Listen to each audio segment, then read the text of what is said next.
Buenas noches, bienvenidos a una nueva jornada para hablar del ciclo de retorno a Freud bajo los ejes propuestos por Jacques Lacan.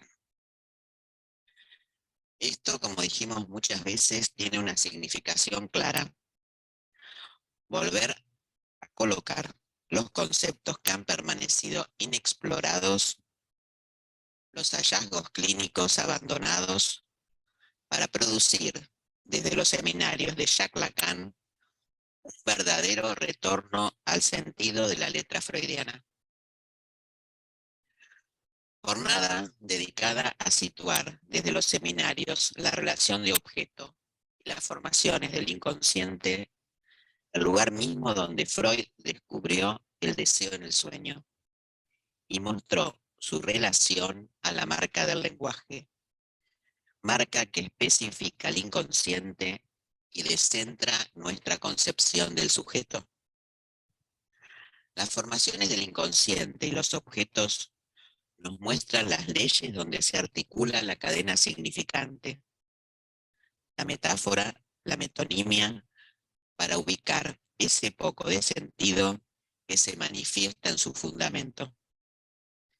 Es Lacan quien nos invita a realizar una revisión a la transferencia de trabajo y desde allí a los textos freudianos.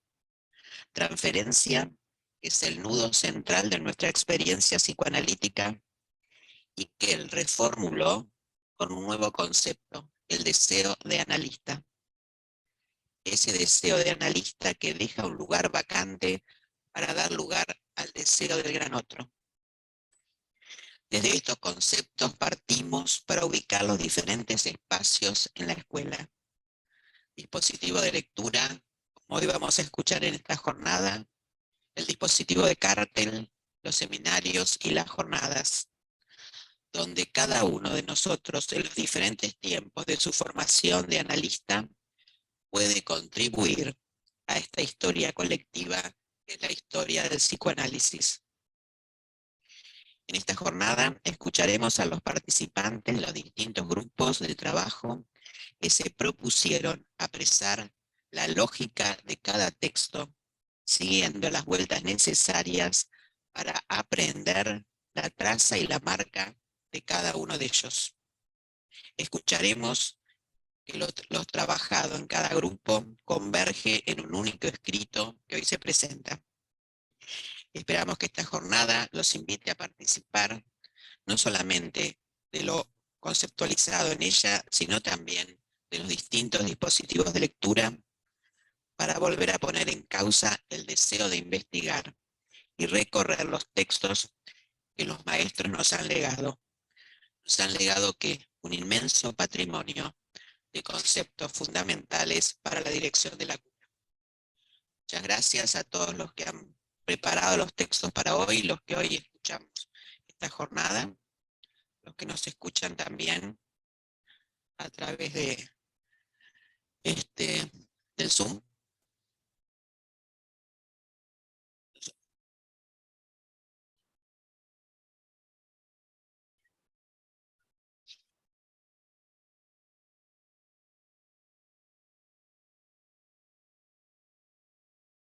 Bueno, entonces apaguen todos los teléfonos y desconecten el Wi-Fi. Eso puede ser que haga.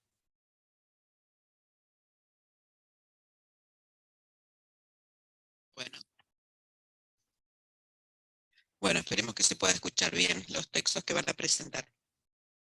Vamos a escuchar primero el seminario. Hay dos seminarios de la relación de objeto y un seminario de las formaciones del inconsciente.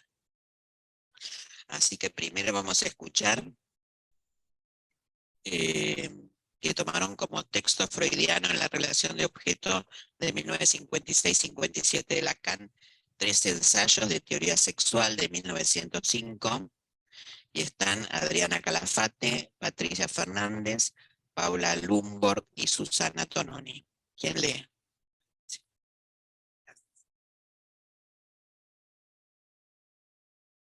Freud dice en 3 ensayos, en el apartado sobre la metamorfosis de la pubertad: en la pubertad se afirma el primado de las zonas genitales, y desde el lado psíquico Se consuma el hallazgo de objeto, preparado desde la más temprana infancia. Cuando la primerísima satisfacción sexual estaba todavía conectada con la nutrición, la pulsión sexual tenía un objeto fuera del cuerpo propio, el pecho materno. Lo perdió solo más tarde, quizás en la época en que el niño pudo formarse la representación global de la persona a quien pertenecía el órgano que le dispensaba satisfacción. Después, la pulsión sexual pasa a ser autoerótica, y luego de superado el periodo de latencia, se restablece la relación originaria. Bueno, el hallazgo, encuentro de objeto, es propiamente un reencuentro. Hasta acá Freud.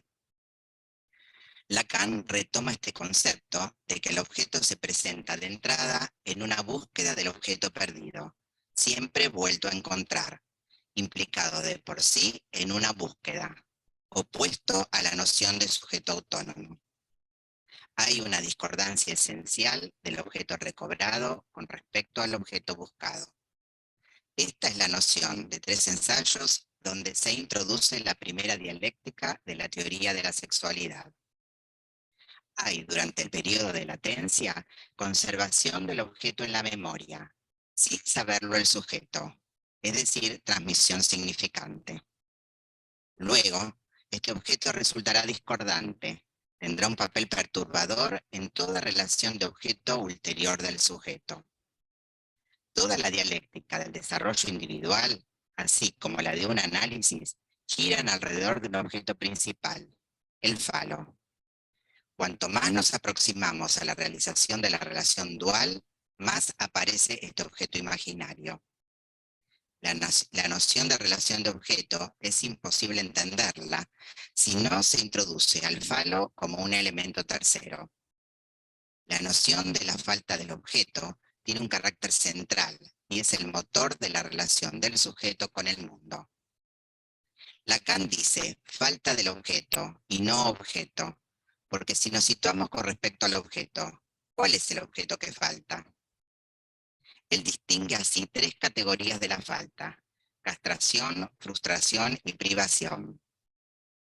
No son equivalentes. Deuda simbólica, daño imaginario y agujero, ausencia o ausencia en lo real, es como sitúa esos elementos de los tres términos de referencia de la falta del objeto. La castración solo puede clasificarse en la categoría de la deuda simbólica, tal como Freud la introduce. Está en relación con la noción de la ley primordial y lo que la prohibición del incesto y la estructura del Edipo tienen de ley fundamental. La frustración es la de una lesión, un perjuicio que no es más que un daño imaginario. Es el dominio de la reivindicación. Concierne a algo que se desea y no se tiene. Es el dominio de las exigencias desenfrenadas y sin ley. El núcleo es un daño que se sitúa en lo imaginario. Estamos ante un sujeto que se encuentra en una posición de deseo con respecto al seno como objeto real. ¿Qué es esta relación, la más primitiva del sujeto con el objeto real? El principio del placer lo identificamos con una determinada relación de objeto en relación con el seno materno. Y el principio de realidad con el hecho de que el niño debe aprender a prescindir de él. La privación, en su naturaleza, es una falta real, un agujero.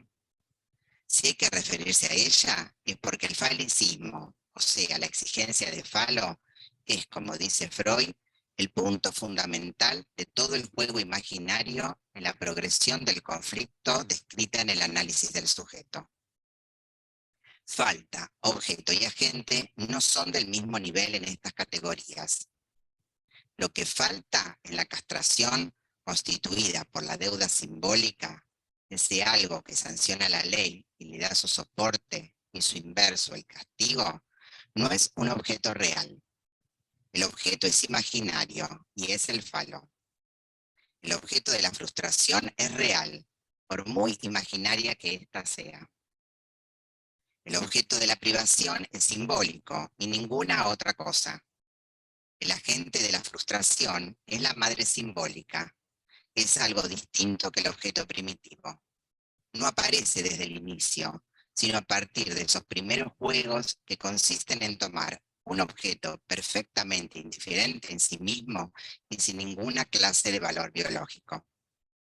Este par presencia-ausencia, elemento nuevo articulado por el sujeto en el registro de la llamada, connota la primera constitución del agente de la frustración.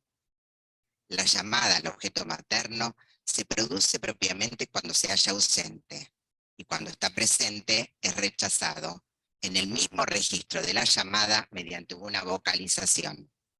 Esta expansión de la llamada nos da un esbozo del orden simbólico.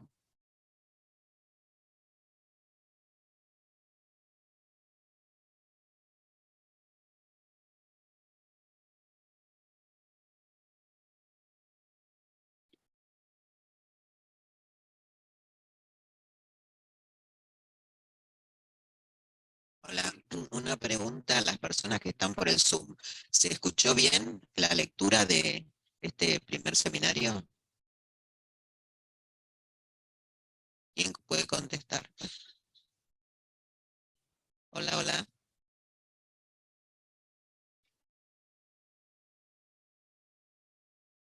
¿Con interferencia? ¿Todos se escuchan con interferencia?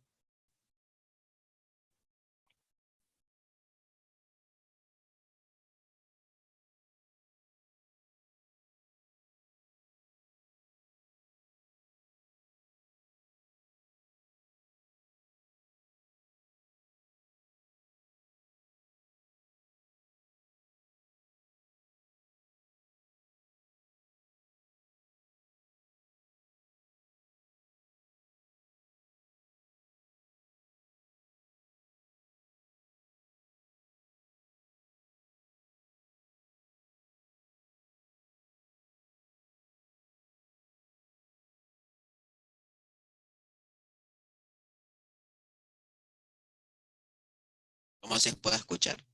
Seguimos. El otro seminario, la relación de objeto, tomaron como texto freudiano sobre la psicogénesis de un caso de homosexualidad.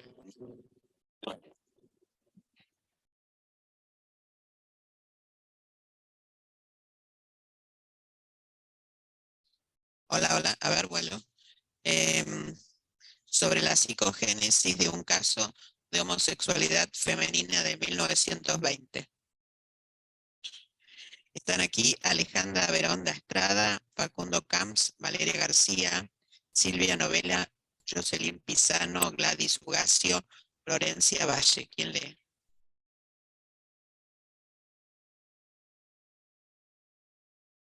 Buenas noches. Tras cuestionar el lugar central que ocupó la noción de la relación de objeto en la teoría psicoanalítica, Lacan vuelve a Freud, refiriendo que en sus textos no alude a la relación de objeto, pero sí a la noción de objeto de la primera experiencia de satisfacción, la de un objeto vuelto a encontrar a partir de una findung primitiva, de tal forma que el reencuentro nunca es satisfactorio, opuesto a la idea del objeto armónico. La nostalgia marca el reencuentro con el signo de una repetición imposible, que ya no es el mismo objeto.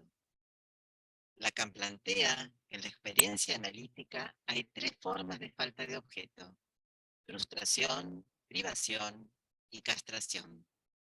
La, perdón.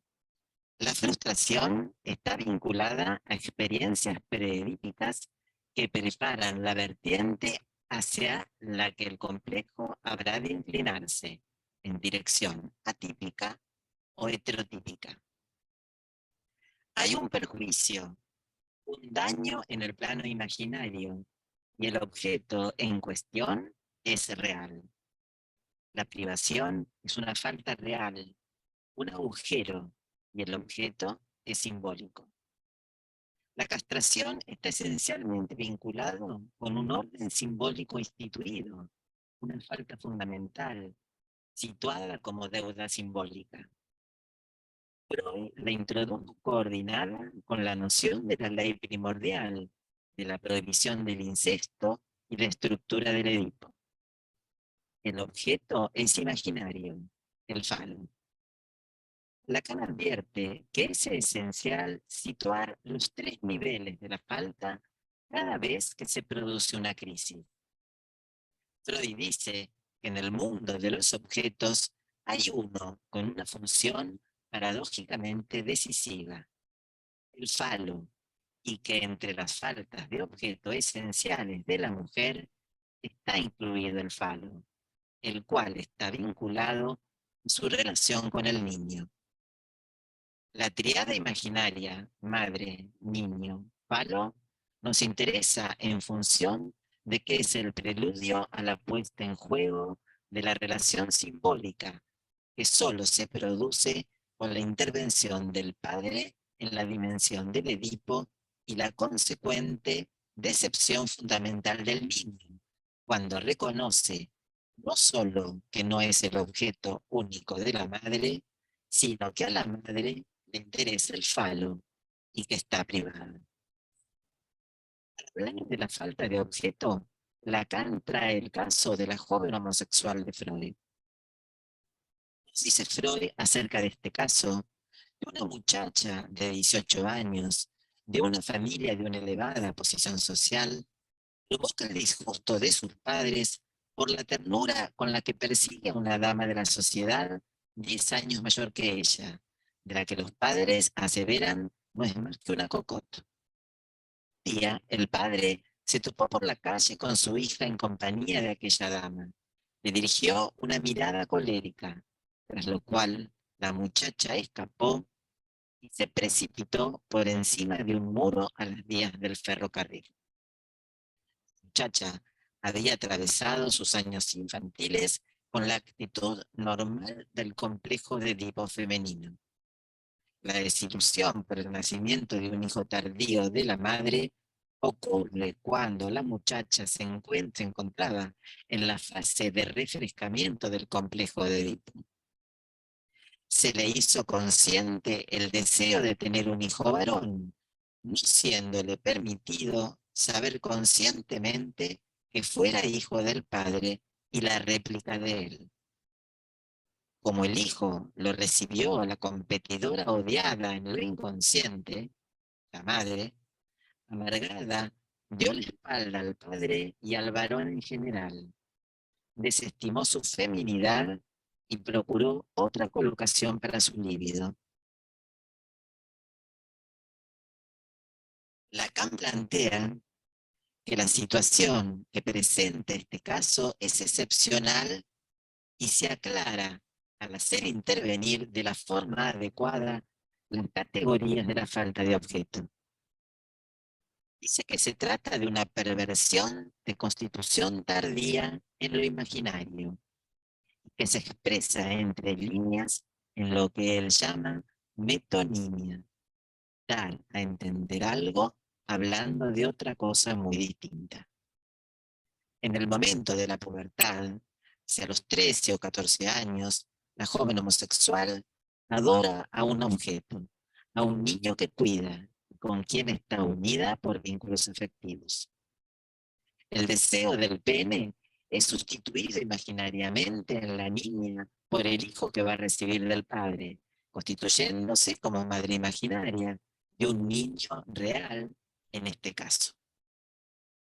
Se satisface cuidando de este niño para adquirir el pene imaginario del que está fundamentalmente frustrada.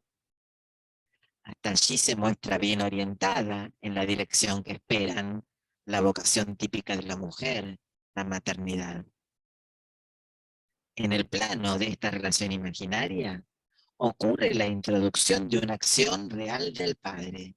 Este padre simbólico que estaba ahí en el inconsciente y que la sostenía a ella en la relación entre mujeres, el padre da realmente un niño, no a la hija, sino a su madre. La presencia del hijo real, el hecho de que el objeto se encuentre ahí y se haya materializado al tenerlo su madre, la hace volver al plano de la frustración. La joven se ve frustrada del falo paterno y encuentra un medio para mantener el deseo por la vía de la relación imaginaria con la dama.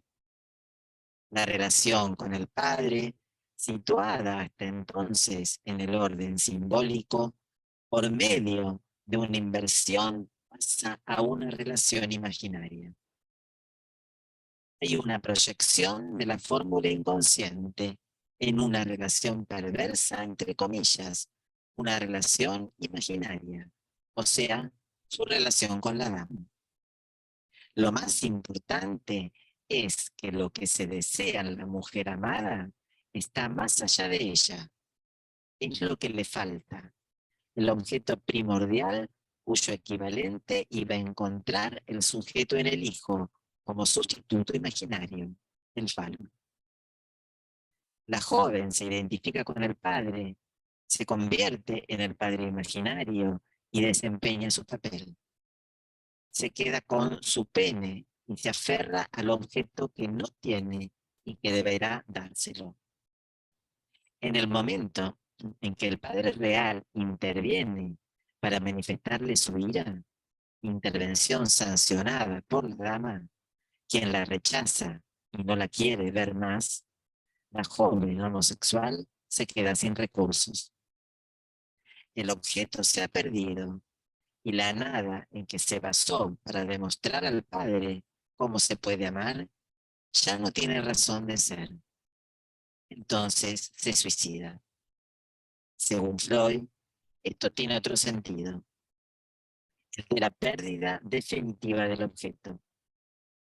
El falo que se le niega definitivamente cae. Niederkommt. La caída tiene valor de privación definitiva y también de mímica de un parto simbólico. Es el aspecto metonímico al que se refiere Lacan. Si Freud interpreta el tirarse del puente como forma demostrativa de convertirse ella en el niño que no tuvo, destruyéndose al mismo tiempo en un último acto significativo del objeto, es únicamente por la palabra Niederkommt. Esta palabra indica metonímicamente lo que está en juego, el motor de toda su perversión, tal como lo expresa Freud en la patogénesis de cierto tipo de homosexualidad femenina. Un amor estable y particularmente reforzado por un padre que no es impotente.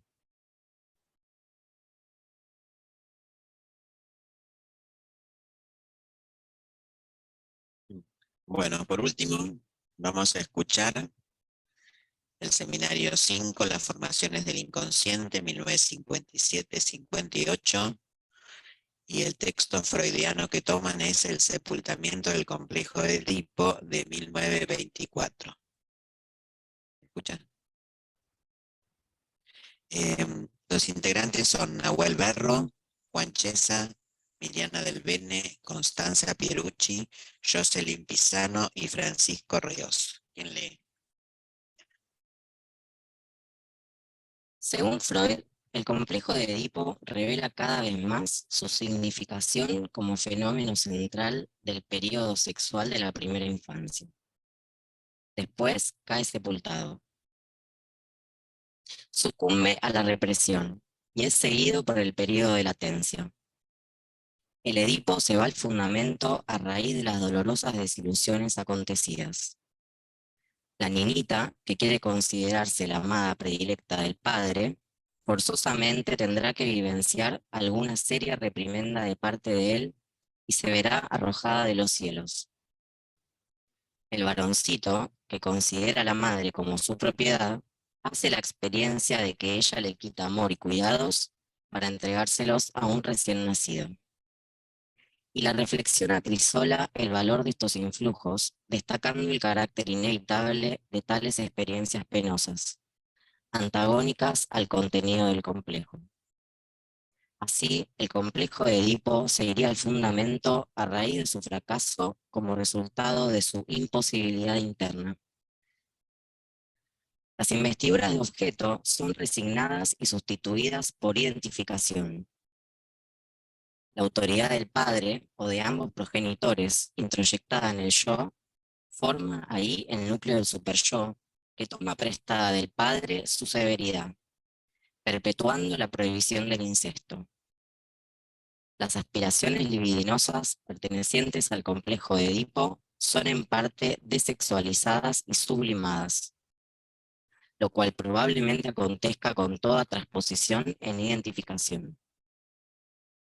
El proceso en su conjunto salvó una vez a los genitales, alejó de ellos el peligro de la pérdida y además los paralizó, canceló su función. Con ese proceso se inicia el periodo de latencia, que viene a interrumpir el desarrollo sexual del niño. Siguiendo a Lacan, el padre interviene en diversos planos. De entrada, prohíbe la madre. Este es el fundamento, el principio del complejo de Edipo.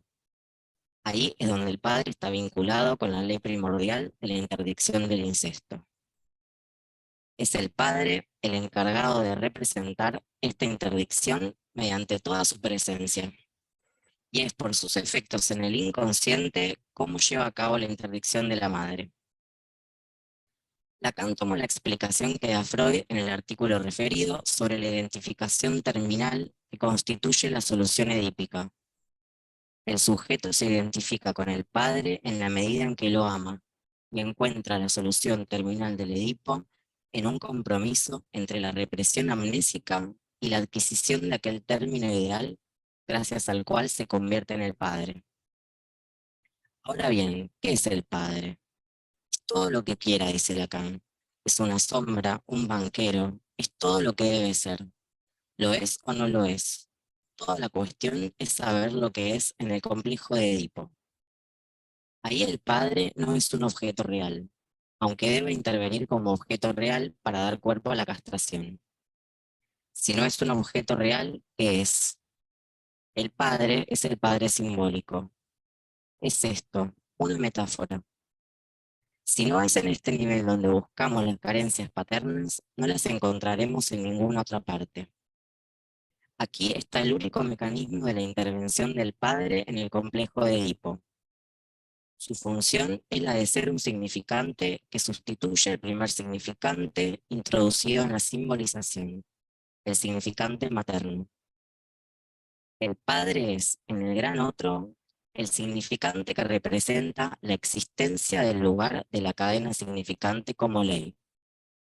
Se coloca, por así decirlo, encima de ella. Está en una posición metafórica. Sí y solo sí, la madre lo convierte en aquel que con su presencia sanciona la existencia del lugar de la ley. El papel que desempeña aquí la metáfora paterna es ciertamente el que podíamos esperar de una metáfora. Conduce a la institución de algo perteneciente a la categoría del significante. Está ahí en reserva, y su significación se desarrollará más tarde. Si lo que Freud articuló tiene sentido, el niño tiene en reserva todos los títulos para usarlos en el futuro.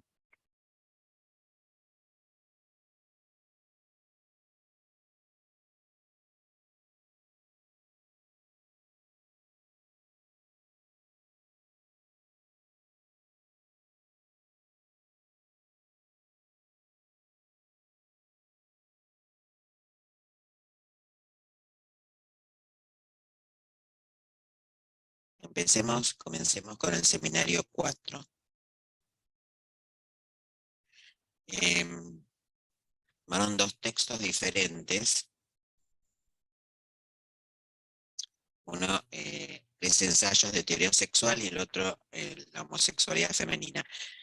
Pero aún así, van a como a tomar textos parecidos, ¿no? De alguna manera, o convergen en un texto parecido. Eh, Primero, a ver, ¿quién quiere tomar esto de la pérdida del objeto? El reencuentro de un objeto perdido, la pérdida del objeto. En un lugar pusieron el pecho paterno y en el otro lugar me parece que tomaron otra forma de poder pensar el objeto perdido y el reencuentro con el objeto. Así que podemos hacer en simultaneidad los dos seminarios y quien quiere empezar a plantearlo.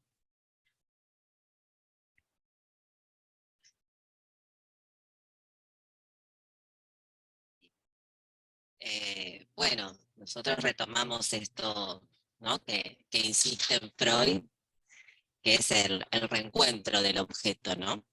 Que es esto que decíamos que apareció en el otro trabajo, que no es un objeto armónico, ¿no? No es un objeto construido. Y bueno, tomamos este concepto, Lacan en realidad vuelve a tomar este concepto de búsqueda y la discordancia, ¿no? La discordancia que se llama entre este objeto recobrado y el objeto deseado, ¿no? Eh, bueno, no sé si quieres seguir.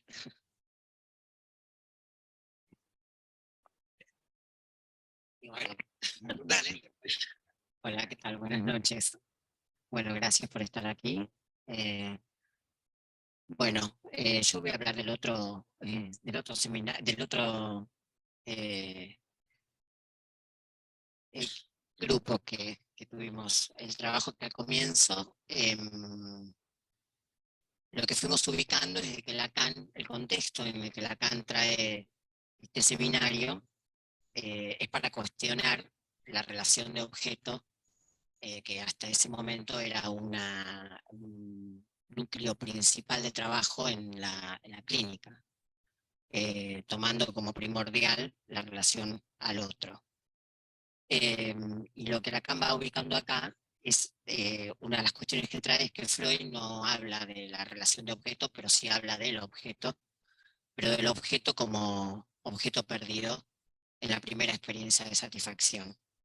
Entonces, a partir de esta primera experiencia de satisfacción que va a traer Freud, y Lacan lo retoma para ubicar de que la relación de objeto en cuanto pérdida arma las diferentes relaciones con el mundo exterior y con el otro.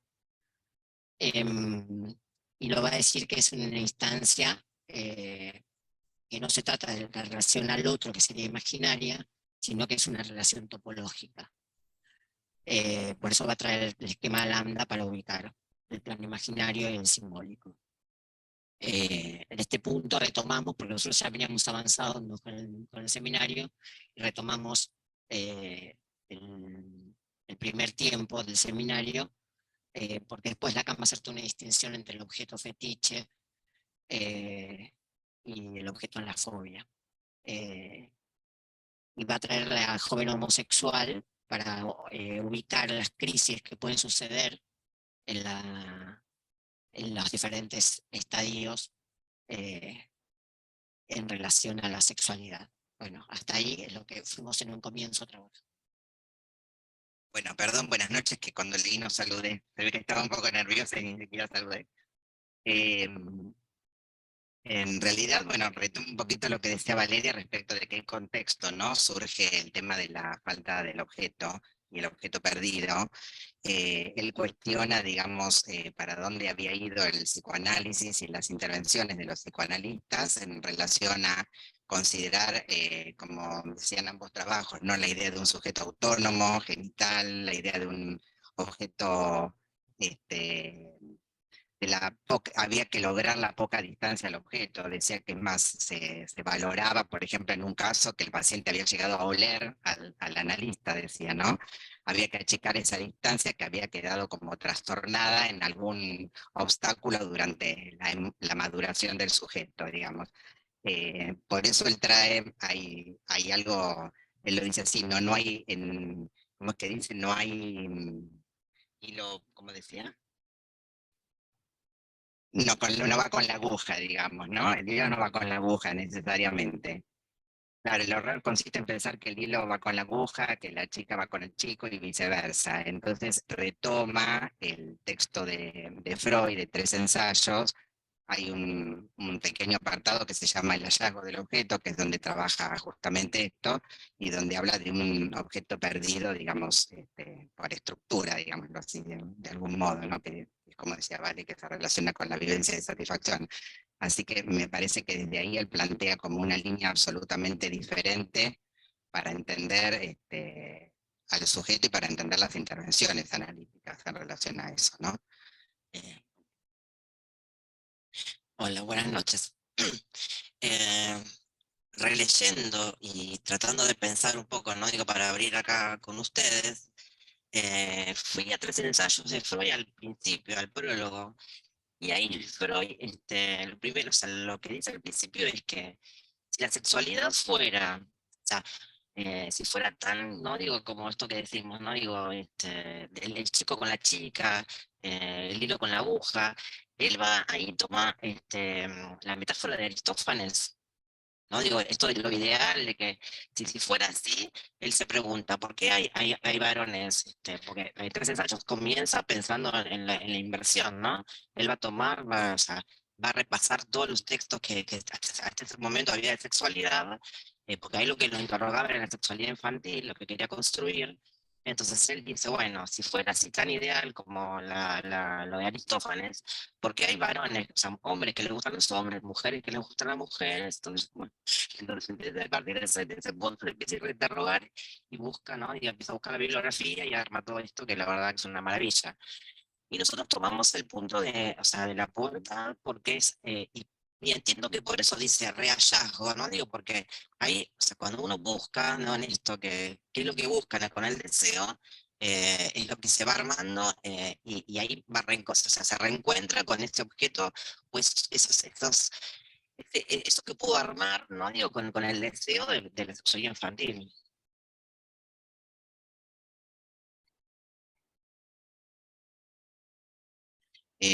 A ver, no escuché lo primero, pero ¿qué relación hay en esto de, que te voy escuchando, de la búsqueda del objeto de deseo, ¿no? En el varón o en la niña, con el objeto perdido? ¿Por qué tendría una relación eh, en la pubertad o en el momento, ¿no? Del surgimiento del erotismo, la búsqueda del objeto de amor o del objeto del deseo en relación al objeto perdido? Tanto en el caso de la joven homosexual como en el caso que van trayendo ustedes. Porque, ¿qué relación hay? Bueno, una de las cosas que me parece que yo por lo menos tomé del texto es que él, en esto de que, o sea, que está tan eh, conmovido o no, o viene, toma, porque ya desde el principio del seminario empieza a criticar a muchos post-freudianos. Y me parece que una de las cosas que arma es, no digo los momentos, porque él dice, bueno, cuando va, mismo cuando nosotros ponemos una frustración, castración, frustración y privación, él ahí va ubicando los momentos de la sexualidad infantil. Entonces me parece que, porque una de las cosas que me parece que está bueno pensar es que dice que en el periodo de latencia, que ahí se arma algo de esa, lo simbólico y con el significante. Entonces me parece que ahí, digo, en el momento de la sexualidad, como dice acá,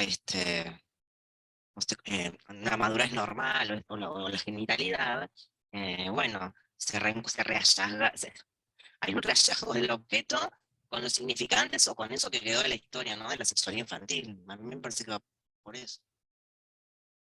Sí, yo lo pensaba también, a ver, él y lo toma de Freud, dice que en esta relación al objeto primitivo, que sería el seno, porque dice todavía no es la madre, sino que es el objeto primitivo seno, la madre se constituirá después, dice, eh, se producen las primeras impresiones y las primeras fijaciones, digamos, de ese objeto que se pierde y eso queda como la marca que se intentará buscar en todo el resto, digamos, de las relaciones del sujeto, ¿no? Y de las relaciones al otro y al mundo. Entonces, me parece que va por ese lado el intento de rehallazgo, que bueno, siempre como decíamos y se dice en el trabajo de ellos también, hay una discordancia permanente entre lo que se busca y lo que se encuentra.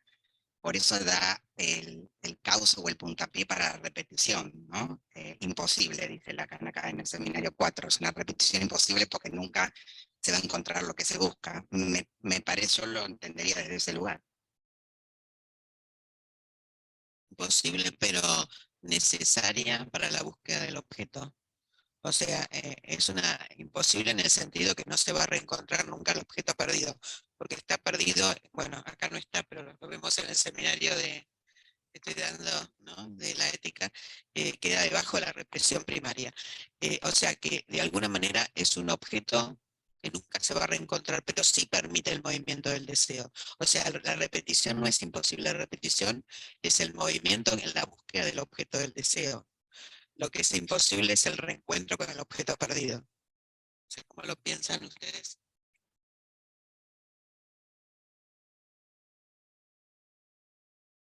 Hola, buenas noches. Sí, justamente lo que vos decías que en esto de la repetición es donde se ve la instauración de esa discordancia, ¿no? Y en el hecho de que se repita, aparece como una especie de nostalgia, que es la que impulsa justamente al sujeto a seguir buscando, porque lo busca, eh, no lo encuentra, pero en el camino va encontrando otros objetos que vendrían a ser sustitutos de ese objeto que nunca va a encontrar. Y lo que busca siempre lo busca en función de una satisfacción pasada. ¿Sí? Entonces lo que busca es volver a sentir esa satisfacción y volver a atraparla, ¿no? En algún lugar. Pero bueno, no lo haya. Eh,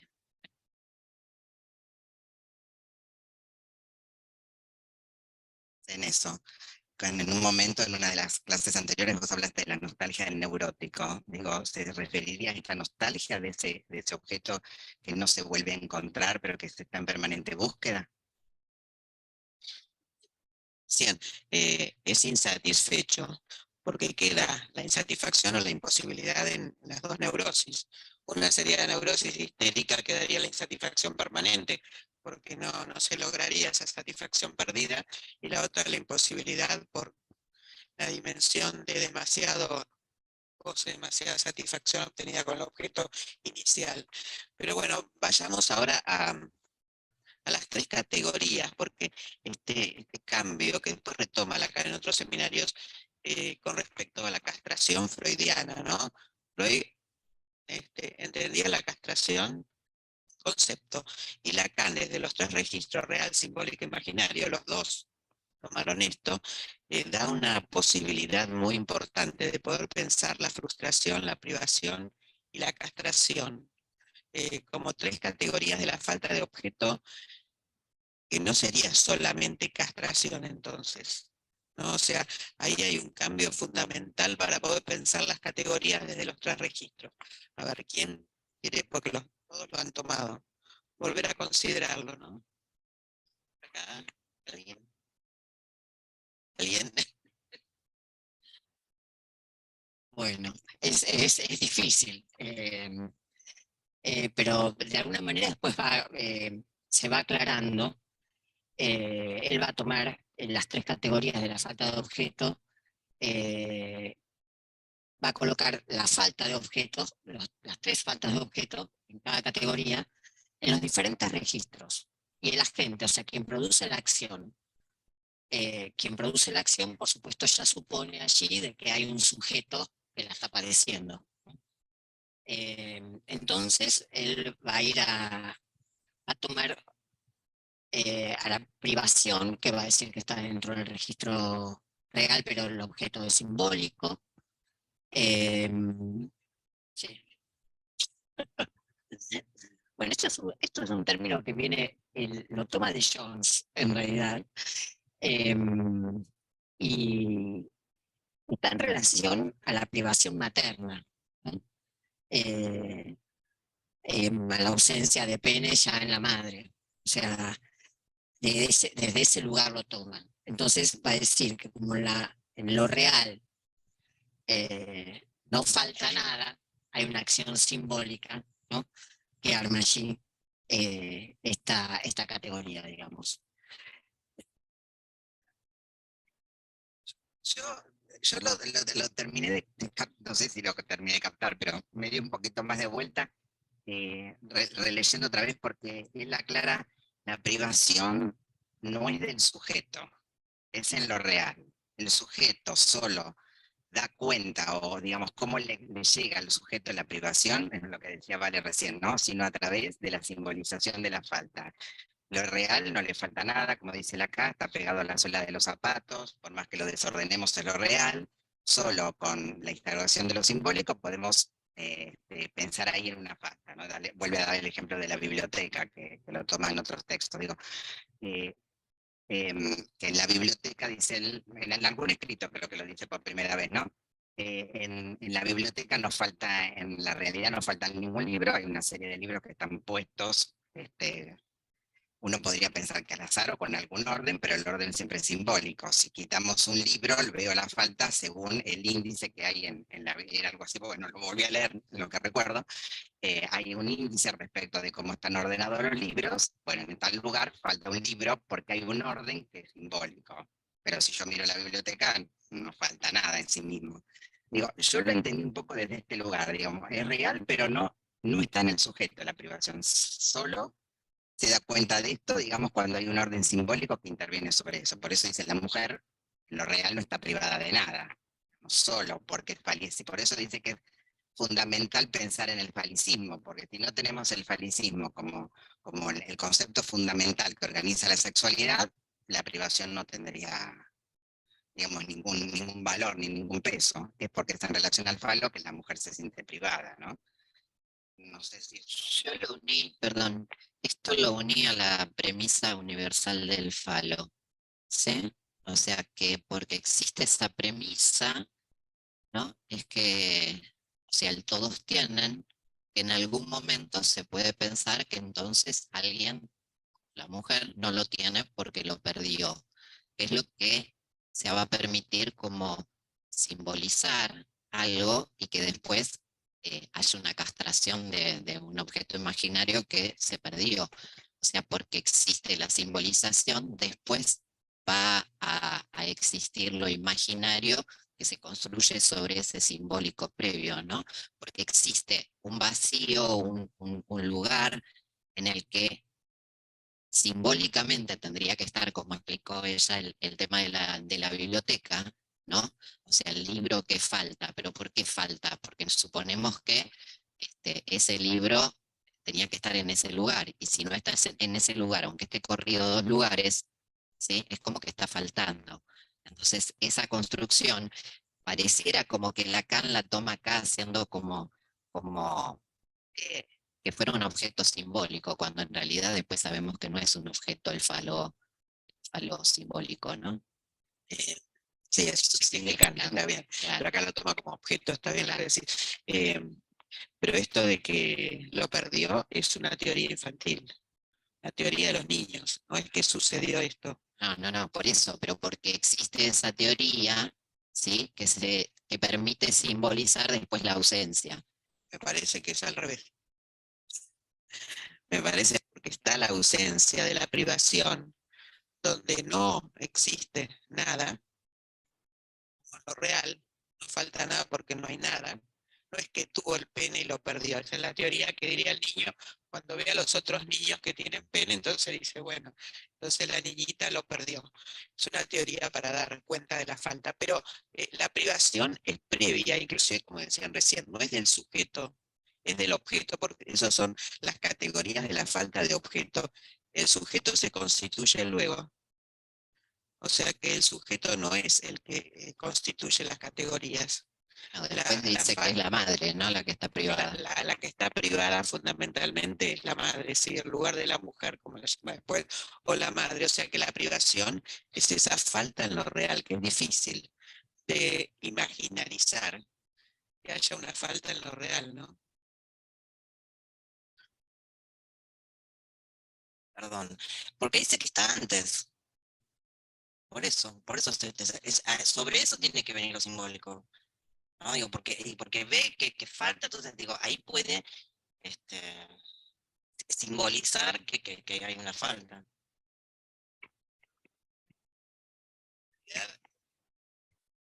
Todas las posibilidades que después da la neurosis va a ser siempre colocar algo en ese lugar de la falta, ¿no?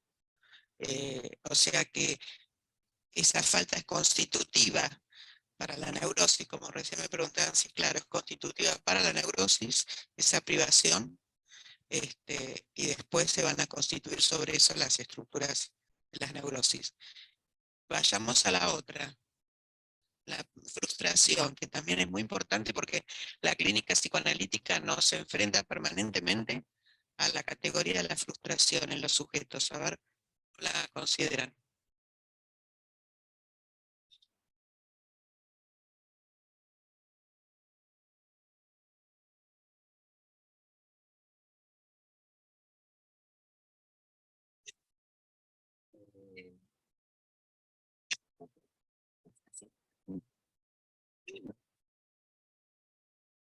Tal cual.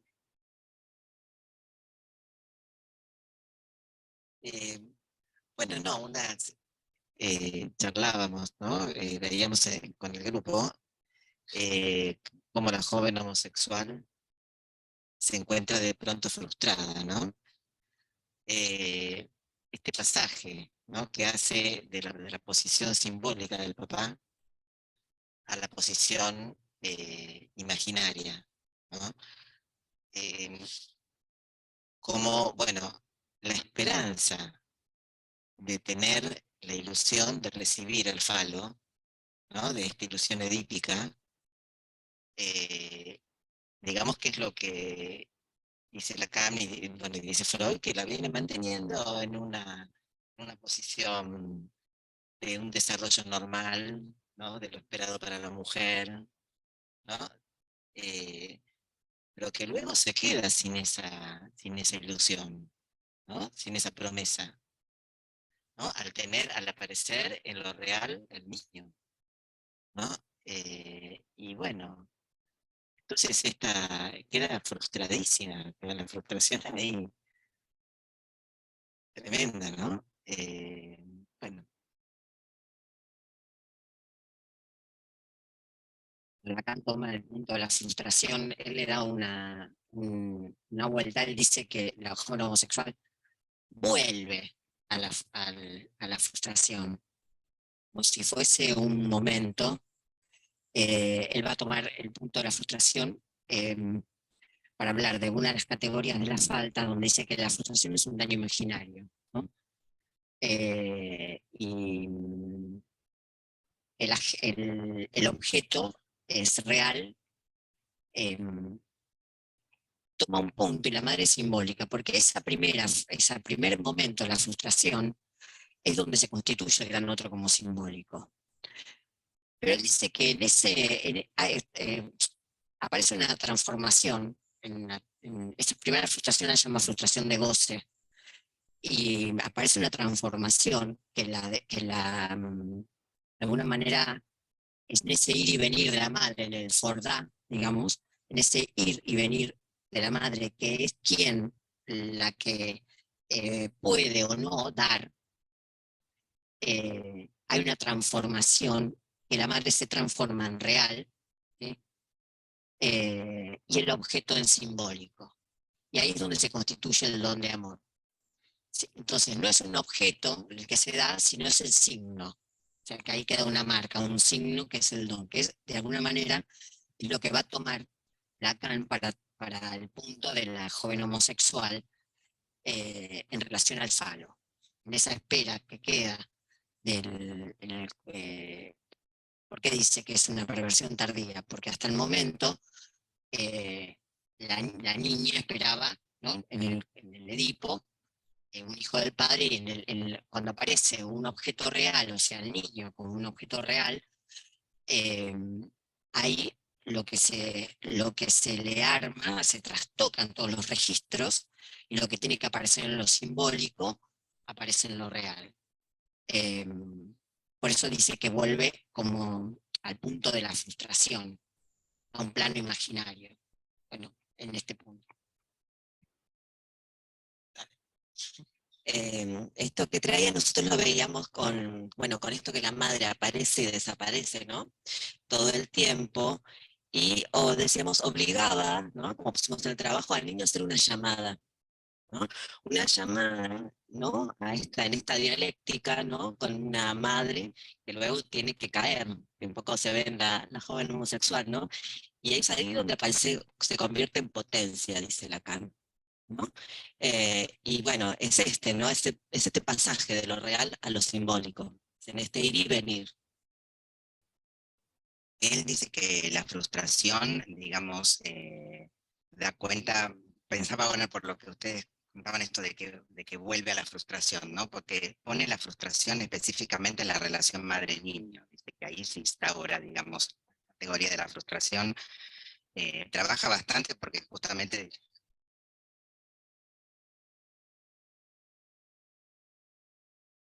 sí, Eh, sí, no sé por qué lo dice como muy específicamente en la frustración, pero sí, en realidad las tres están en relación al objeto, así que es cierto.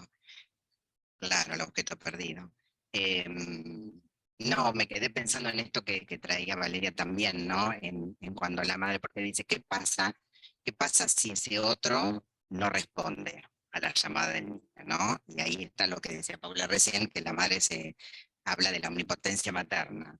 Él responde o no a su arbitrio, de un modo caprichoso, y ahí el objeto pasa a ser un objeto de don, como decían, ¿no? Un objeto que se dona por amor, y viene todo el desfiladero de la reivindicación. Pensaba, ¿no?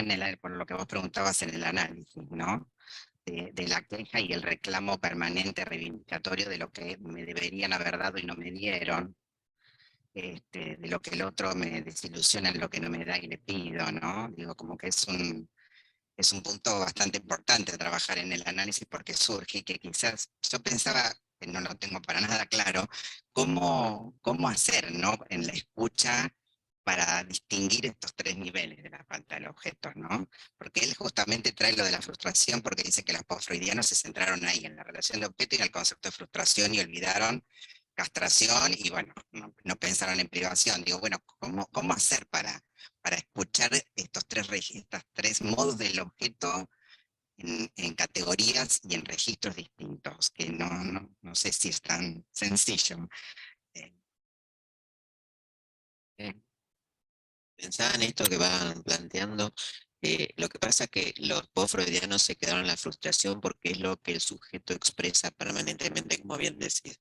Me lo dieron, me lo tienen que dar. Y ese es el movimiento que permite la repetición. La privación, el de lo real, sostiene la castración y sostiene la frustración. O sea que lo que no consideraron los post-freudianos es los tres registros, pero no porque no se exprese permanentemente, lo que pasa es que se quedaron en el registro imaginario, creían que no se lo dieron, se lo tienen que dar. Y entonces en la transferencia se jugaba ese lugar. Pero me parece que la frustración, por eso decía que es tan importante, porque es permanentemente la que da la posibilidad del movimiento de la repetición, ¿no? O sea, y está permanentemente, si uno se queda en el plano de la frustración, creyendo que tiene que lograr eso, que no logra, el movimiento de la repetición se detiene. Entonces pensaba el valor fundamental en la clínica de la frustración. Eh, a ver, veamos la castración para ver qué es lo que sostiene. A ver los tres registros. Vayamos a la castración ahora. ¿Quién la toma? La castración. ¿Alguien quiere tomar? ¿Alguien le toca la castración? A ver, ¿cómo es que lo pusieron acá? Constituida por una deuda simbólica. A ver, fundamental. Es algo que sanciona la ley y le da su soporte y su inverso, el castigo. O sea que constituye la deuda simbólica. A ver.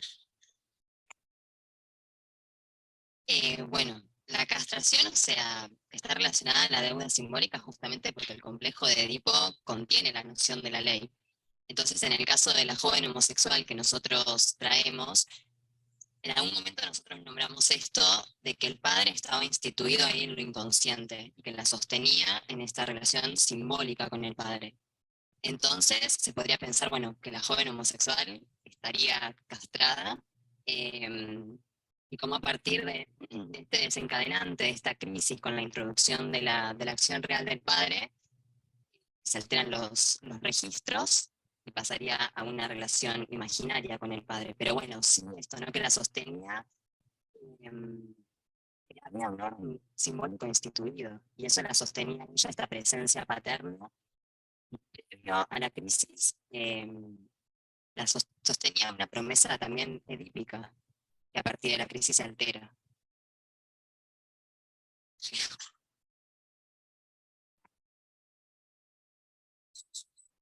Sigue su vida.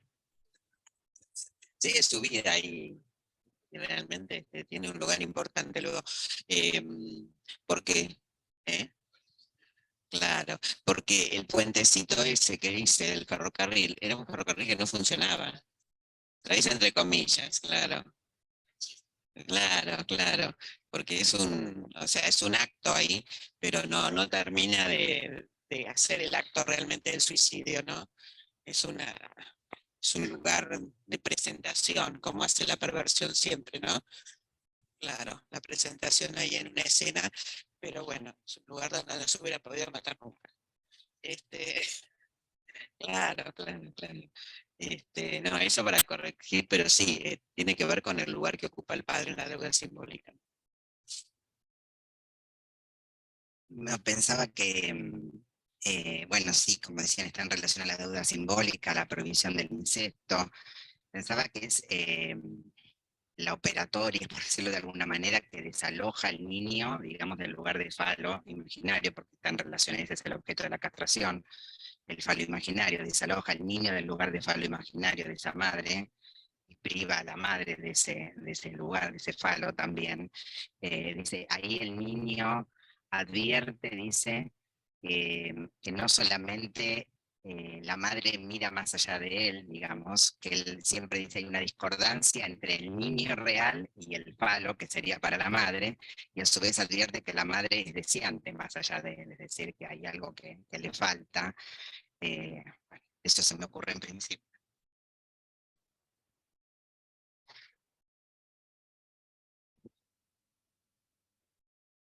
Sí, claro, él toma la cuestión de, acá colocábamos algo del complejo de Edipo como que está coordinada con la noción de la ley primordial de la prohibición del incesto ya bueno, en Totem y Tabú, y que ahí la deuda simbólica tiene que ver con lo que marca de alguna manera un linaje, ¿no? Y la afiliación, claro. Eh, y lo que va a ubicar Lacan es que cuando él trae la tríada imaginaria, madre, niño, falo, dice que esta función nos interesa porque es el preludio a la puesta en acto, no a la puesta en juego de la relación simbólica que se va a producir por la intervención del padre. Y ahí ubica lo simbólico en esa tríada imaginaria. Bueno, Hay dos lugares. Uno es el padre simbólico que prohíbe el incesto, que sería la función paterna y el nombre del padre. Eso sería, ¿no?, lo que armaría la deuda simbólica a partir de la prohibición del incesto. Luego viene el padre real en el niño, que impide a la madre tragarse al niño y quedarse con el falo, ¿no? De alguna manera lo que dice la ahí, que tiene que ponerle palito, ¿no?, ahí en la boca del cocodrilo para que no se lo trague.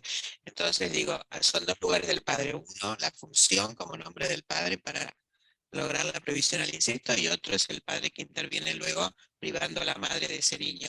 Ahí juega la privación también.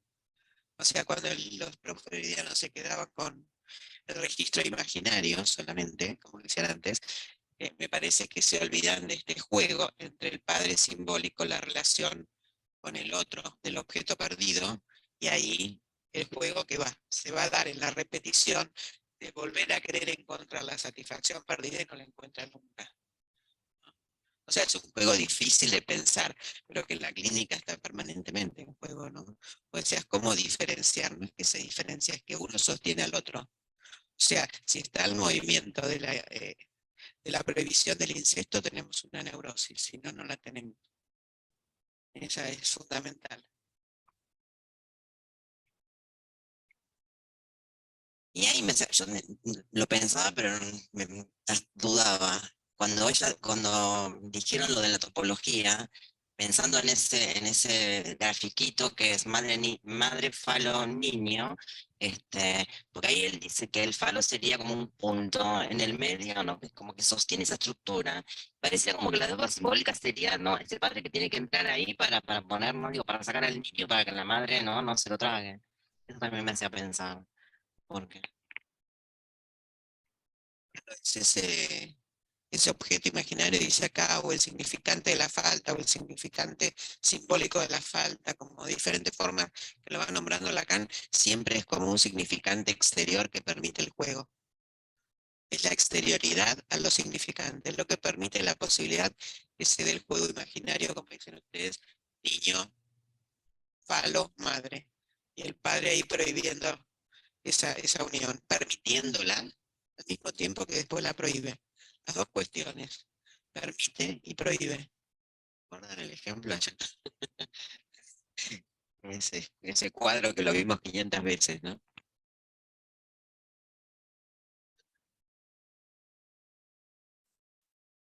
5. Bueno, después si se les ocurre lo volvemos. Seminario 5. Formaciones del inconsciente. Volvemos a la prohibición ahí. Tomaron aquí el sepultamiento del complejo de Edipo y los dos lugares, el de la niña y el del varón. Empecemos por ahí.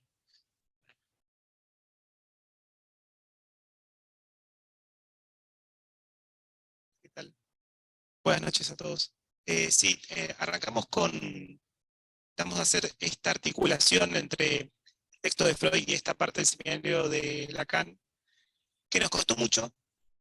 Si bien aparece mencionado explícitamente en el texto de Lacan, este texto de Freud, cuando lo leíamos nos costaba mucho entender a qué iba, por qué estaba, y bueno, dándole varias vueltas, lo que pudimos empezar a abrir, a entender, era que eh, la, digamos, la relectura que hace Lacan de este texto es desde justamente estos tres registros, de tanto estamos hablando.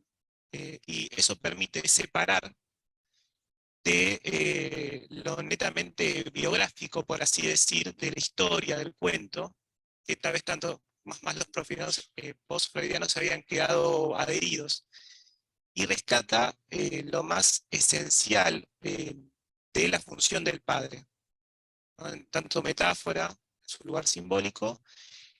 Entonces, con esas conceptualizaciones, volver ahora sí a leer el texto de Freud sí nos pareció como mucho más rico porque uno como permite ver esa función tan primordial del padre que tal vez un poco confundido por lo imaginario, por la historia, no se permitía ver, ¿no? Y ahí es creo que la grandeza, la importancia en este texto que dice, bueno, esta es la función del padre, la metáfora del significante materno. Y a partir de ahí empieza a desplegar un montón de otras cuestiones que, bueno, también fuimos abriendo en el texto, pero eso fue como nuestro primer obstáculo. Bueno, buenas noches.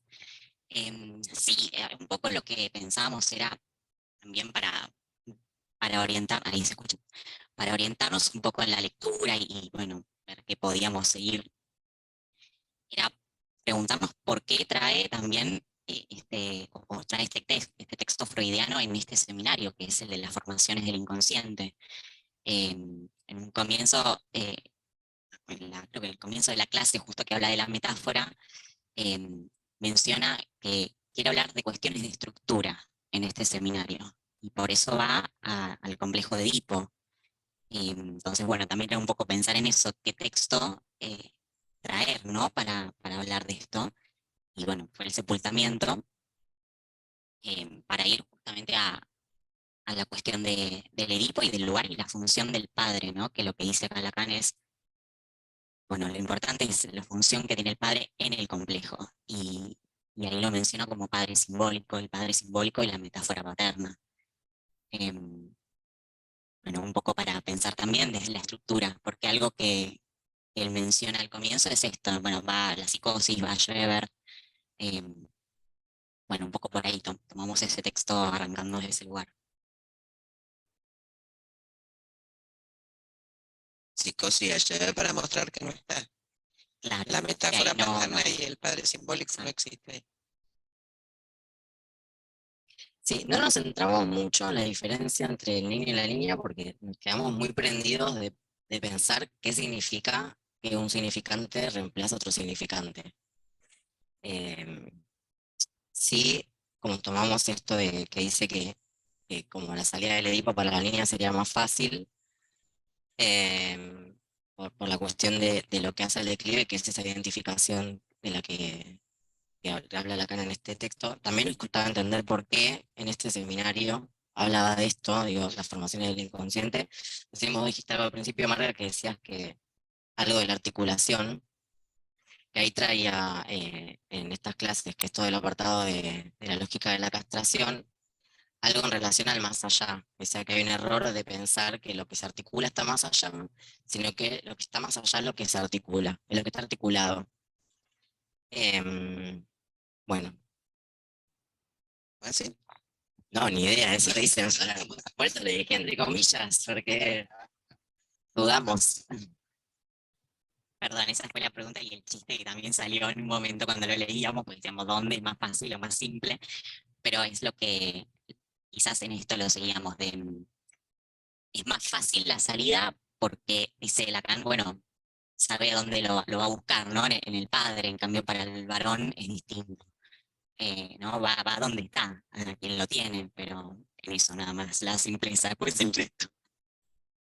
Claro, en la cuestión de que algo que dice que la identificación en tanto amor al padre, por qué el niño va a amar al padre si el objeto es la mujer, ¿no? Esto que decía de la mamá, de la madre, que para la niña el objeto, la vuelta hacia el padre sería más sencilla, por esto que se hablaba antes de la nena con el nene, como en ese punto, pero después la salida no, porque si después seguimos tomando la cuestión de las ecuaciones simbólicas de la madre y todo lo que venimos viendo en la clínica de niños sobre todo. Sí, pero es más difícil porque tiene que renunciar al objeto homosexual.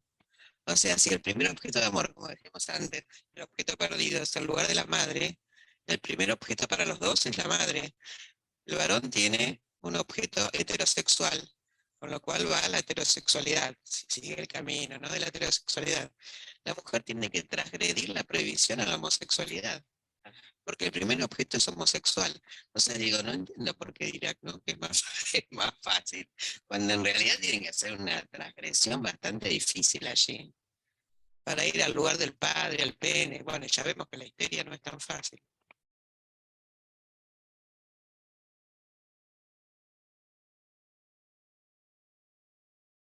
Y otras cuestiones toman, porque toman acá lo mismo, va siguiendo Lacan en la cuestión del lugar del padre, ¿no? La importancia que tiene, como veíamos en el seminario del objeto, las relaciones de objeto, el lugar que tiene el padre, la deuda simbólica acá vuelve otra vez sobre la función paterna y la metáfora paterna, ¿no? ¿Es un padre? Que es interesante esa pregunta. ¿Es una sombra, un banquero? ¿Qué es el padre? Bueno, hola, ¿se escucha? Bueno, Lacan pone más importancia en lo que sería, digamos, el padre simbólico, que es el que sería el nombre del padre, digamos. Es lo que da lugar a que se produzca la metáfora paterna y lo que él va a decir con que es el padre, es todo lo que quiera, es una sombra, es un banquero, o sea, se va a correr del lugar de importancia del padre imaginario, quizás donde se ubica más Freud, em, porque él va a decir que, bueno, en realidad lo que importa es que, bueno, que se produzca una metáfora em, y, y que se pueda producir la sustitución de un significante por otro, que sería el significante materno o el deseo materno por el significante del nombre del padre, y que el nombre del padre de alguna manera prohíbe y al mismo tiempo permite ordenar la escena, digamos. Así que, y que las carencias se tienen que buscar en este lugar, digamos. por más que nunca se sabe bien de qué carece en realidad un padre, se tienen que buscar acá. Siempre tiene esta función entre la función paterna y el padre que le toca a cada uno, hay una distancia grande. Siempre hay una carencia ahí para la neurosis, ¿no? Vemos, por ejemplo, en Dora, qué sé yo, la impotencia del padre, los ejemplos clínicos que podemos encontrar, esa distancia entre el padre que le toca a cada uno y esa función, hay siempre una distancia y una carencia. Sí.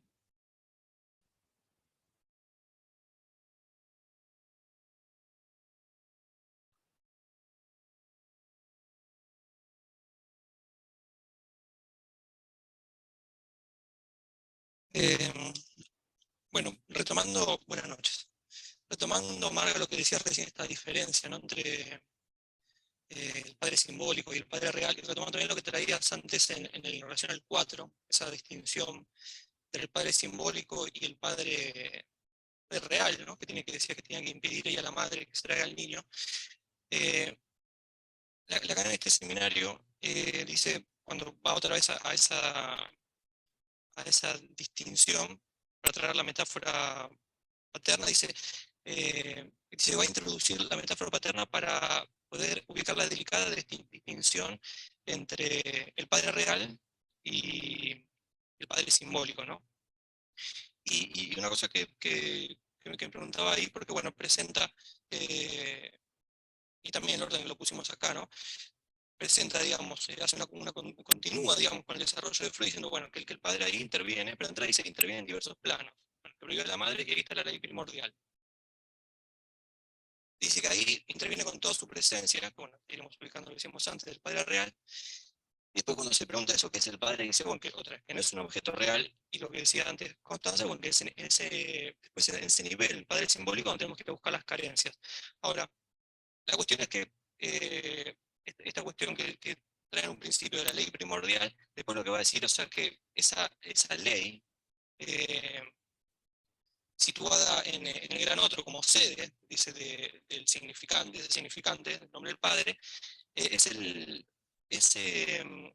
la ley que ordena toda la cadena, ¿no? Y dice, la pregunta es esta, si lo que hace al hacer este movimiento, ¿no?, de ubicar al Padre simbólico junto con la ley, si lo que hace es elevar a la ley a la categoría significante, porque, por dos cuestiones, primero porque hace referencia a eso a un nivel, y segundo porque dice que ese significante, el nombre del Padre, se ubica por encima de la cadena significante.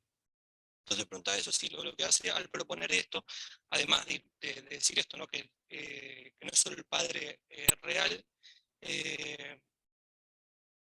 ubicar ahí qué es lo que ordena la estructura. Porque dice que el nombre del Padre funda el hecho de que haya ley, es decir, articulación en un cierto orden. Entonces, bueno, ubicando otra distinción ahí entre las distintas leyes, digamos, que intervienen. Bueno, ahí va.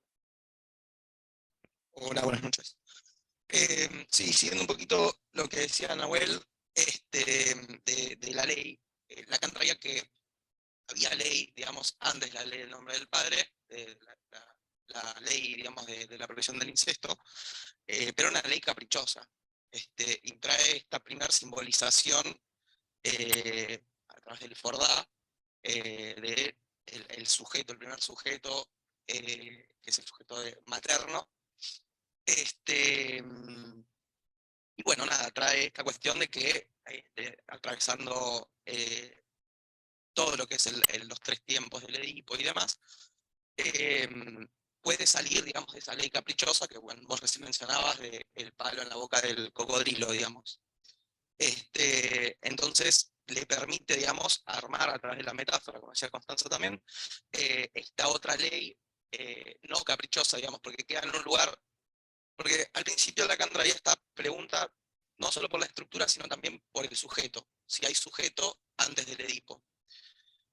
Y lo que dice que hay es un asujeto o un súbdito de esta ley caprichosa de la madre. Entonces, bueno, como esa intervención de la metáfora permite armar otra cuestión, otra cosa, con la salida, cuando, bueno, se va al fundamento, como dice Freud, el complejo.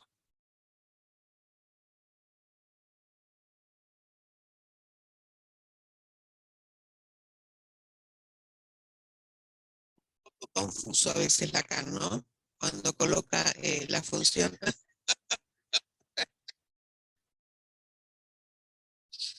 Eh, sí, da muchas vueltas, no sé. Hace que no entendamos nada justamente para no comprender, debe ser. Eh, este, digo porque da tantas vueltas para pensar por qué es un significante la metáfora paterna, ¿no? Y lo toma en otro seminario, y en este seminario, eh, y nos desordena de alguna manera, porque es cierto que, como recién decían, el sujeto se constituye, no hay inicialmente un sujeto, y eso es importante a considerar, ¿no? O sea, desde el inicio mismo no, hasta el final del complejo de Edipo no hay sujeto. O sea, el sujeto se constituye en diferentes tiempos del complejo de Edipo, ¿no? Porque uno habla del sujeto como si estuviera siempre presente, y no.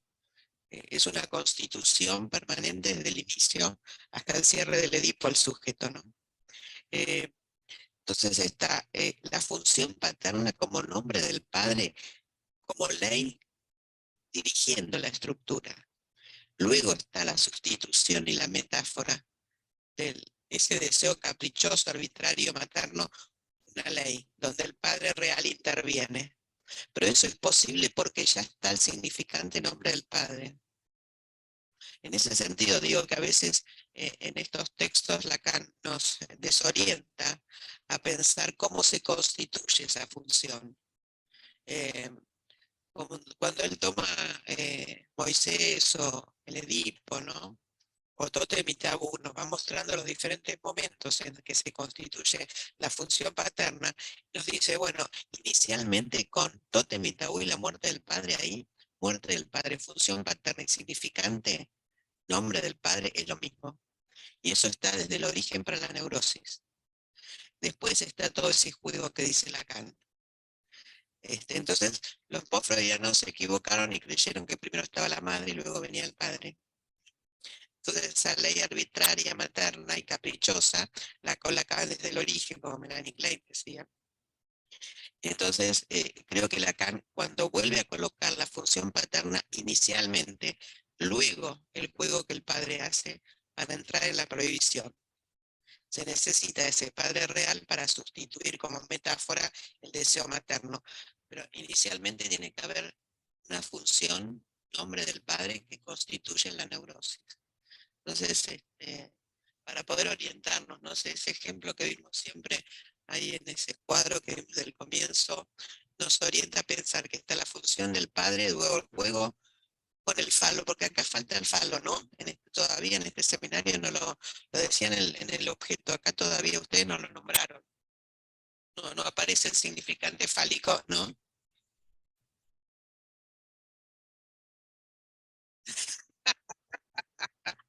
Ah, está recién ahí, ¿en qué tiempo están del seminario? Ah, sí, dice, de hecho dice, no hay Edipo si no hay nombre del padre. Como trae la cuestión, digamos, predípica de cuando se constituye este yo ideal y, bueno, trae la cuestión del código al gran otro, bueno, todo eso que tiene que existir, digamos, antes de que se pueda dar todo este juego, como decís, Marga, ya tiene que haber algo antes. Sin nombre del padre, el Edipo ni siquiera se pone en juego. Y después, que es cuando se... El de Schreber, si no hay Edipo, no está el marco del Edipo, estamos en el campo de la psicosis. Y en ese primer momento sería de yo ideal, digamos, luego del Edipo, que se formaliza la genitalización de alguna manera, ese deseo del niño que pasa a ser una demanda, se puede constituir algo del ideal del yo, ¿no? Como el yo ideal estaría más del lado de esta ley caprichosa que decíamos antes del niño omnipotente, y con estas ideas venidas de la madre, que empieza a aparecer algo de, también trae la cuestión del Fordá para ejemplificarlo, es cuando después se puede dar esta cuestión del Edipo, y que se puede dar, se puede armar algo del ideal del yo, ¿no? Con las identificaciones. Está dada por el falo. Lo que decían antes en el seminario del objeto. El niño como falo constituye el yo ideal, sí. Pero antes de eso está el ideal del yo que está constituido en el nombre del padre. Entonces vieron que hace un juego entre el yo ideal y el ideal del yo. Claro. Pensaba en esto el Edipo y su importancia en tanto la constitución subjetiva y los diferentes efectos que va teniendo, que esté o no esté en relación a la estructura, y también en la finalización del Edipo, por así decir, que es lo que abordamos al final del texto, que es lo de los títulos en el bolsillo, la identificación al padre en este último tiempo, que son tiempos lógicos, ¿no? Por supuesto, pero bueno, que la importancia del efecto en este punto, en donde sale con los títulos en el bolsillo para usarlos en otro momento. Y la diferencia que hay entre el ser y el tener, ¿no? Porque, claro, porque al principio ser el súbdito de la madre sale teniendo los títulos en su bolsillo, ¿no? Entonces, esa diferencia, ¿no? Nos parecía muy interesante para justamente ir siguiendo todo ese recorrido de la constitución subjetiva que bueno, que nos parece tan importante. Es un poco lo que queríamos también plasmar en este. Lo que van diciendo de que el sujeto se constituye a lo largo de los tiempos del Edipo, el ideal del yo, porque está en el comienzo, y después juega con el yo ideal a partir del falo, ¿no? Del niño se identifica el falo imaginario, como decían, y entonces ahí se constituye el yo ideal. En los diferentes tiempos, cuando cierra el Edipo, ahí recién se constituye el ideal para el sujeto. O sea que, porque está en el comienzo, se puede constituir el ideal para el sujeto en el final del cierre del Edipo. En eso digo, a veces también Lacan da muchas vueltas para poder entenderlo, ¿no? O sea, que esté el ideal no quiere decir que todavía está constituido para el sujeto, o sea, en el cierre del Edipo que se constituye ahí. Y entonces ya están los títulos en el bolsillo, la posibilidad de pasar del ser el falo a tener el pene, diría Freud.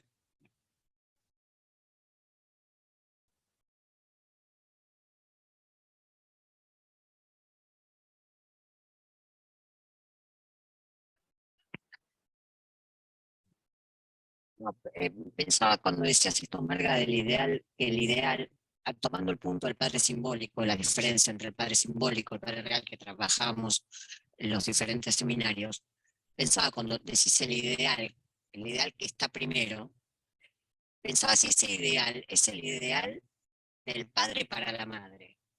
O sea, si tiene que ver con, porque muchas veces en la clínica parece, bueno, en lugar del padre para la madre, ¿no? Si ese es el ideal del que se trata, para la constitución subjetiva del niño, para que todo esto como se vaya articulando. Pensaba en eso.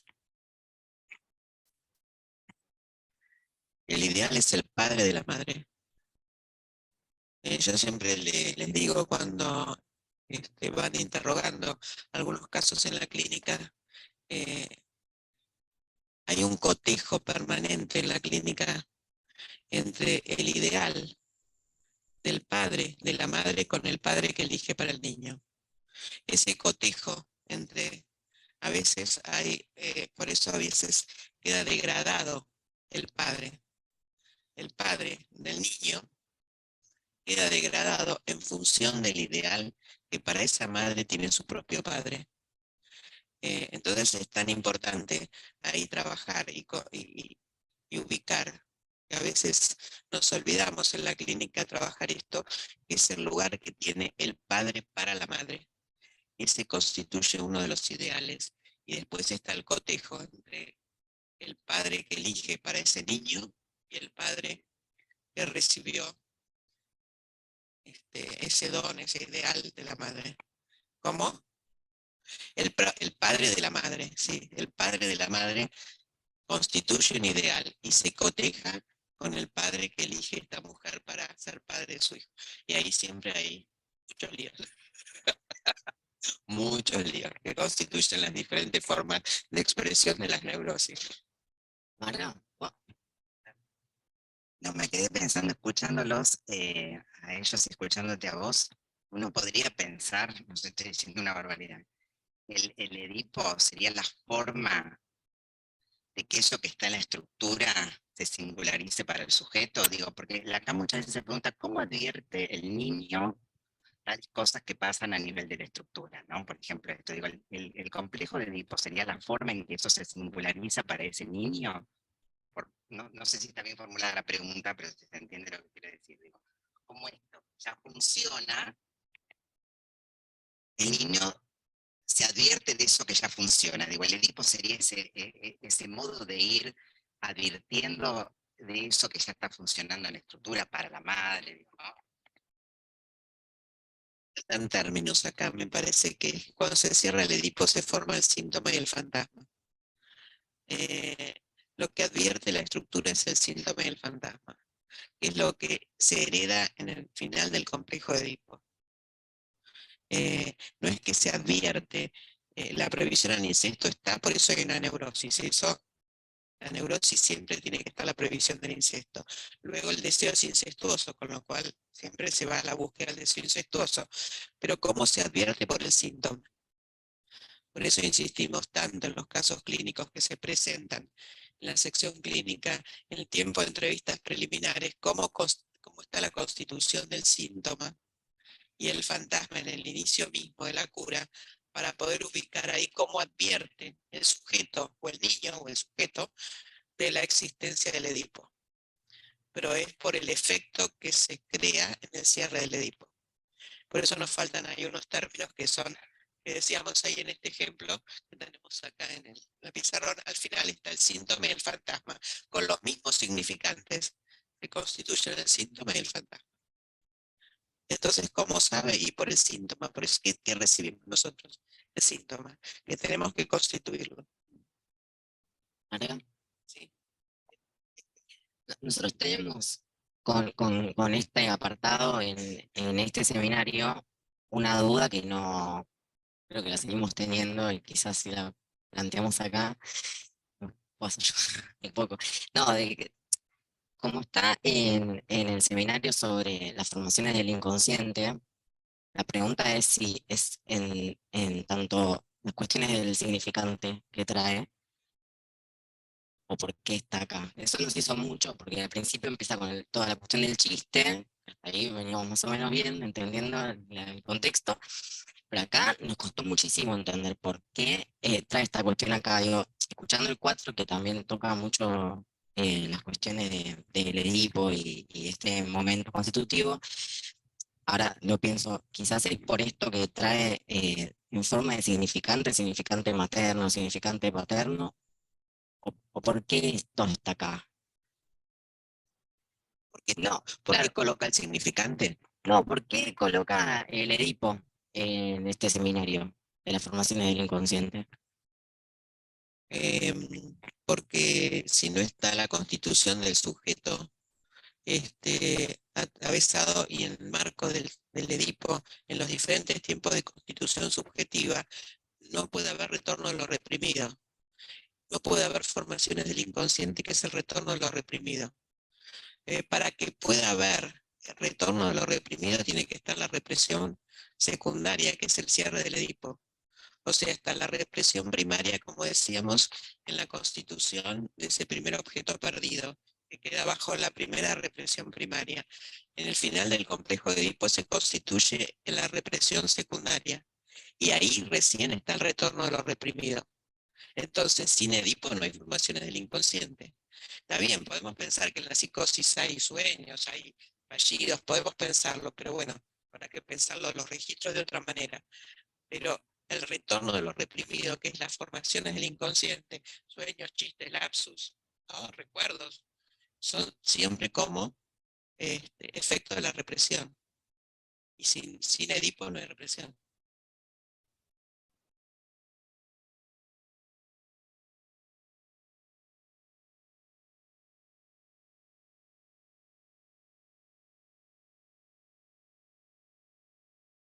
Ayer, que bueno, con Francisco arrimamos ahí a una posible respuesta, pero era porque con esto que vos todo el tiempo remarcás en seguir o intentar seguir la lógica de cada seminario, era porque, si otra vez, si para que se puedan escuchar o para que surjan estos efectos que comentabas recién, tiene que darse todo esto, porque en el seminario quizás porque uno quizás lo piensa así y sería quizás más fácil, no sé, o por un intento de ordenarlo. ¿Por qué presenta primero el efecto? O sea, porque todo el primer apartado Trae todo el chiste. Y después de traer todo el apartado del chiste, va a todo esto, ¿no? Donde explica el mecanismo. Entonces la pregunta era, hay que nos falta avanzar, ¿no? Estamos en la mitad del seminario, hay que ver quizás viene eso adelante. Pero, ¿por qué esta lógica? ¿Por qué primero el efecto explica y después va el mecanismo que habla de ese efecto? Cuando uno, no sé, quizás pensaría, bueno, primero se explica cuál es el mecanismo y después el posible efecto. Entonces,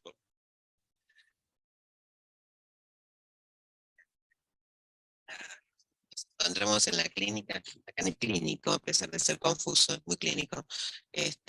Si uno sabe leer un seminario y aprende a leer el seminario de Lacan, creo que uno aprende también a poder leer la clínica psicoanalítica.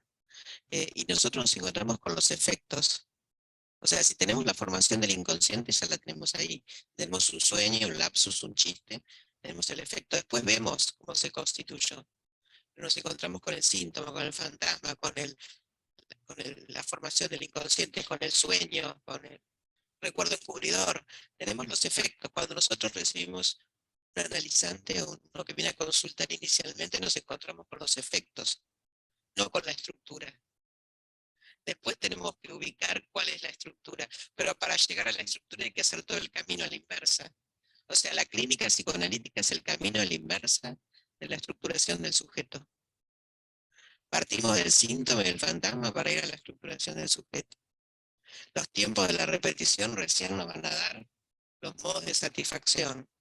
Entonces empezamos del final para luego ir a lo anterior. Por eso Lacan es clínico en sus seminarios.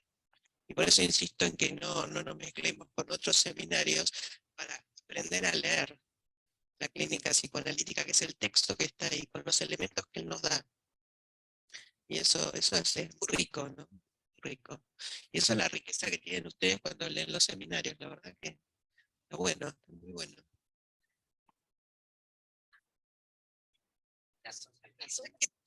Bueno, sí, bueno, seamos modestas.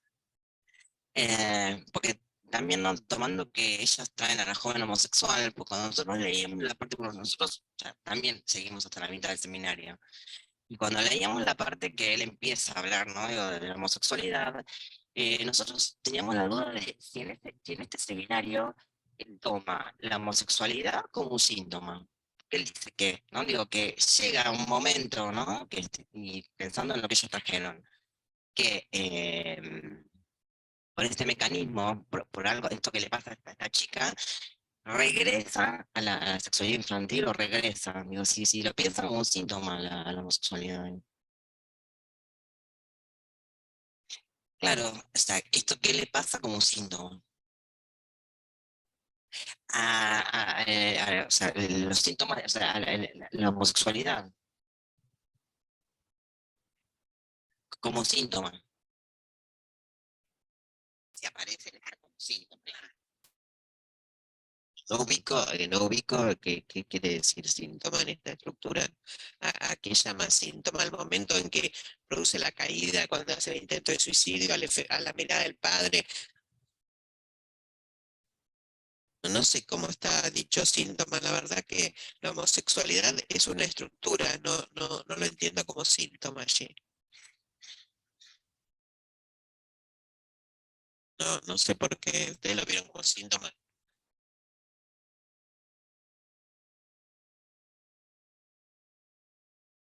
Por la regresión, porque Freud también habla de la regresión y pareciera, claro, porque Freud toma un punto, cuando hay una decepción, eh, claro, Freud dice, en la decepción hace una regresión a la identificación, que esto lo toma como un punto Freud en la identificación en psicología psicología de las masas, cuando toma el caso Dora, que también dice que el rasgo, cuando hay una identificación al rasgo es por la frustración, que el amor regresa a la identificación y se identifica con el padre. Pero eso lo toma Freud, acá no toma regresa a la identificación. Él lo que dice es que es reactivo. Freud va a decir que es reactivo, que va a la frustración, que vuelve a la frustración, pero por lo imaginario. Por eso lo toma como la metonimia, porque dice que es como toda perversión, se desarrolla en el registro imaginario. En ese punto dice que va a la frustración. Porque allí donde el padre tendría que quedar como donando el falo para la niña, no lo hace, el falo no queda de una manera imaginaria, sino que aparece como real. Y ahí se trastocan en los registros donde tienen que ir ubicado cada función, y es donde hay por eso toma la regresión a la frustración, pero yo no lo leí como un síntoma. Ustedes sí leyeron algo de síntoma. No, pero lo que habíamos visto, pero en Freud, la verdad es que tras la decepción tan intensa, hace que la niña no, la adolescente, la joven, regrese a la ligación primaria con su madre, ¿no? Al vínculo de amor con su mamá. Bueno, por eso decía que el primer objeto es homosexual, vuelve a la ubicación del objeto homosexual. El problema de la perversión es que el sujeto queda unido, más allá del caso del homosexual, en el registro del falo imaginario. No hay caída de la falo. En ese mismo juego que tenemos aquí en el pizarrón, muchas veces vimos, el problema de la perversión es cuando el sujeto queda fijado al falo imaginario, no hay caída de ese falo y no hay búsqueda del lugar del padre. Acá tenemos justamente el ejemplo, no hay caída del falo imaginario y no va a la búsqueda del padre. Y intenta hacer la caída toda ella, o sea, cae toda ella como objeto, digamos.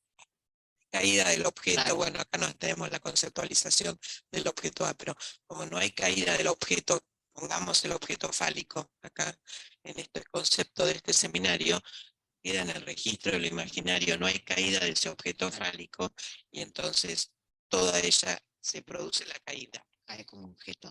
Como objeto ella, sí. No sigue la estructura. O sea, hay una detención en la estructura. Está la inscripción del nombre del padre en la perversión, está la inscripción del falo como significante de la falta, pero no hay caída del falo imaginario y queda detenida la estructura en ese camino. Por eso la joven homosexual. Bueno, gracias, realmente me han hecho recordar muchos conceptos de estos seminarios, lo han trabajado bastante bien, muy bien. Así que, bueno, es lindo escucharlos en los primeros seminarios y que les den ganas de lindo trabajar en el seminario, ¿no? Está bueno, lindo grupo, me parece, ¿no? La verdad que muy enriquecedor. Todas las vueltas, bueno, en el seminario en el que estamos, hay integrantes que recién empiezan, bueno, es la primera vez que presentan, así que, bueno, pero es muy lindo trabajar eh, participando en estos seminarios del inicio, la verdad. Bueno, gracias a Encuentros, a Marga, que nos permite esto. Lo que me decían la gente que nos llama a veces para saber qué pasa en la escuela, nos dice que no es tan fácil encontrar lugares donde se puedan leer los dispositivos de lectura como acá, no para darnos, qué sé yo, mucha omnipotencia, pero sí creemos que de alguna manera ofrecemos esta posibilidad de lectura de los seminarios que están ricas, ¿no?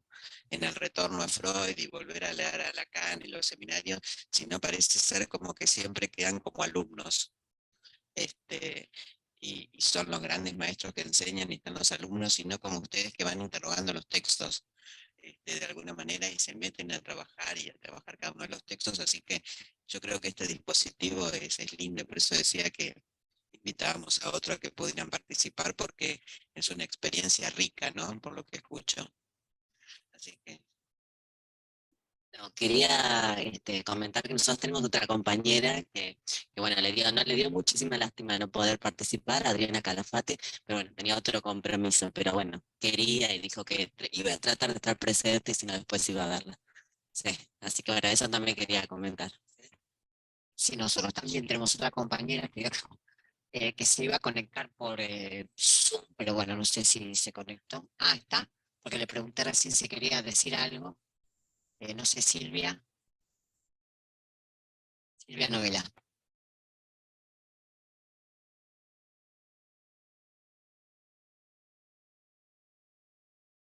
Silvia. No.